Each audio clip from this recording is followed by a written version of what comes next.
एकदा एका तिसरीतल्या बंडू नावाच्या मुलाला लोकशाहीची व्याख्या लक्षात येत नव्हती, म्हणून त्याच्या सरांनी असं सांगितलं की बाळा, तुझ्या घरातले तुझे वडील म्हणजे या देशाची भांडवलदार, तुझी आई म्हणजे या देशाची न्याय व्यवस्था, तू आणि तुझे भाऊ म्हणजे या देशाची सुजाण नागरिक, आणि तुझ्या देशामध्ये काम करत असणारे नोकर चाकर म्हणजे या देशाचे कामगार, या सर्वांना मिळून म्हणतात लोकशाही. बंडूला ही व्याख्या लक्षात आली नाही, पण 2 दिवसानंतर रात्रीचे 2 वाजता बंडूच्या घरातील स्वयंपाक खोलीतून खडखडण्याचा आवाज आला. त्या आवाजाने बंडू जागा झाला आणि पाहतो तर बंडूचे वडील बोलतवणीची छेड काढत असतात. तेव्हा त्या बंडूला उमगलेली लोकशाहीची व्याख्या अशी होती की आमच्या देशातलं भांडवलदार हे आमच्या देशातल्या कामगारांच्यावरती अन्यायाने अत्याचार करत असतं, तेव्हा आमची न्याय व्यवस्था झोपलेली असते आणि हे आमच्यासारखे सुजाण नागरिक उघड्या डोळ्यांनी पाहत असताना सुद्धा काहीही करू शकत नाही. यालाच म्हणतात लोकशाही. ज्ञाते, वक्ते आणि रसिक श्रोते, जर लोकशाहीची अशा पद्धतीने गळाघोट केली जात असेल तर हाच का माझा भारत देश. आणि म्हणून मी स्पर्धक संकेतांक क्रमांक 25 आपल्या समोर विषय मांडतोय. भारत माझा कधी कधी देश आहे. भारत माझा कधी कधी देश आहे. आम्ही सर्व भारतीय अलग अलग आहोत. माझं आयुष्य हा काही राष्ट्रीय एकात्मतेचा प्रबंध नाही. माझ्या जातीचा, माझ्या धर्माचा हाच माझा भाऊ आहे आणि माझा भारत देश माझा भाऊ आहे. खाऊन खाऊन तो संपणार आहे, संपल्यावर झुंपणार आहे, झुंपल्यावर फाटतील, एकमेकांना लुटतील, पुन्हा नवे परकीय नवे साम्राज्यवादी येतील आणि पुन्हा नव्या स्वातंत्र्य संग्रामासाठी नवे टिळक, नवे गांधी जन्माला येतील. त्यांचे सुद्धा पुतळे उभे राहतील, पुतळ्यावरती कावळे बसतील, खुर्चीत पगडे बसतील आणि तुम्ही एक होऊ, आनंदाने गाणे गाऊ. हम तुम एक है, हिंदू मुस्लिम भाई भाई, हिंदू सिख भाई भाई, हिंदू बौद्ध भाई भाई आणि सर हिंदू हिंदू सुद्धा भाई भाई. तोपर्यंत मित्रांनो, मला माझ्या स्वप्नांची तहान आहे आणि माझ्या देशापेक्षा मीच महान आहे, कारण मी माझ्यासाठीच जगतो, मी माझ्यासाठीच मरतो आणि आरशात पाहून मी मलाच नमस्कार करतो. तेव्हा माझा जय जयकार असो, माझ्या पंथाचा जय जयकार असो, माझ्या धर्माचा जय जयकार असो, माझ्या जातीचा जय जयकार असो आणि झालाच तर माझ्या देशाचा जय जयकार असो. ही माझ्या देशाची अवस्था आज मला झालेली दिसून यायला लागते. आणि स्वातंत्र्य मिळालं पण त्यानं तुमचं ना आमचं दिवस बदललं. स्वातंत्र्य मिळालं पण त्यानं तुमचं ना आमचं दिवस बदललं. तुम्ही प्या कपानं, हे पितात पशीनं. कोण म्हणतं कप बडा, कोण म्हणतं पशी पडी. ना कप बडा, ना पशी पडी, ना दिल बडा, ना दिल रुबा पडी. आज तो वही बडी, सर जिसके घर के सामने मारुती कार खडी. अशा पद्धतीची स्वातंत्र्याच्या 7 दशकानंतरची माझ्या देशाची अवस्था मला झालेली दिसून यायला लागते.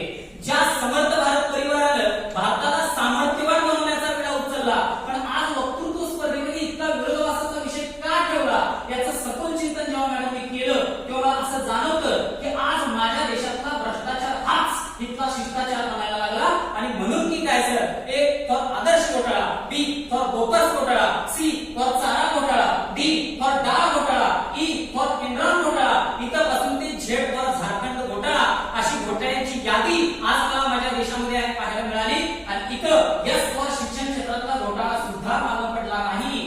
भारत माझा कधी कधी देश आहे ही वात्र टीका ज्या रामदास फुटाणे यांनी लिहिली, ते रामदास फुटाणे असं म्हणतात की मुलाच्या शाळेतील शिक्षणासाठी मला आईनं 16 सोमवार केले आणि बाबाने 16 शनिवार केले आणि दोघेही पोराला घेऊन शाळेत गेले.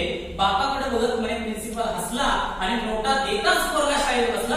कारण बापाला पोराची गरज आहे, पोराला शाळेची गरज आहे, शाळेला पैशाची गरज आहे आणि गरजेला पैशाची तहान आहे. म्हणून माझा भारत देश महान आहे. म्हणजे माझा भारत देश पैशामुळे आणि लाचखोरीमुळे महान ठरत असेल तर हाच का माझा भारत देश आणि हा भारत देश कधी कधी माझा भारत देश आहे असं आम्हाला वाटणं या ठिकाणी स्वाभाविक आहे.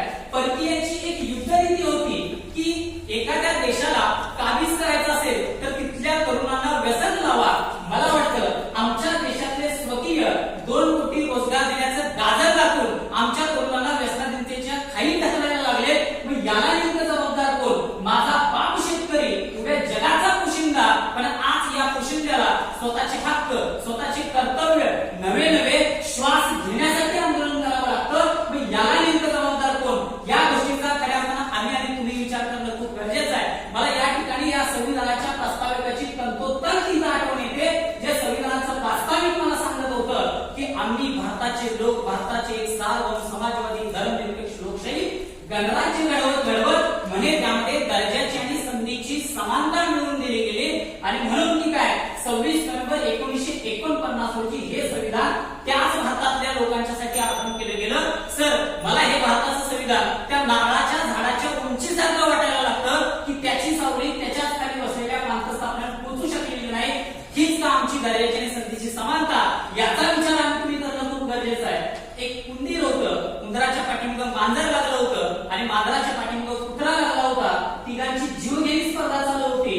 एका वेळात उंदरानं लपण्याचा प्रयत्न केला आणि 10 मिनिटांनी उंदीर बाहेर आलं. इतक्यात मांजरानं त्याच्यावरती झडप घातली, त्याला खाणार. इतक्यात ते उंदीर त्या मांजराला म्हणतं, तू मला अवश्य खा, पण त्या अगोदर सांग, तुझ्या पाठीमागं लागलेल्या मांजराने, तुझ्या पाठीमागं लागलेल्या कुत्र्याने तुला काहीच केलं नाही. तेव्हा ते दोघेही हसून त्या उंदराला म्हणतात, तुला पकडण्यासाठी आम्ही दोघांनी युती केली होती. सत्तेसाठी लाचार होऊन कोण कोणाशी युती करतं हे मला तुम्हाला वेगळं सांगण्याची गरज नाही, पण यामध्ये तुमची आमची अवस्था मात्र याच कथेतल्या मांजरासारखी झालेली आहे, हे मात्र आम्हाला मान्य करावं लागेल. मग ही आमची अवस्था नेमकी का झाली?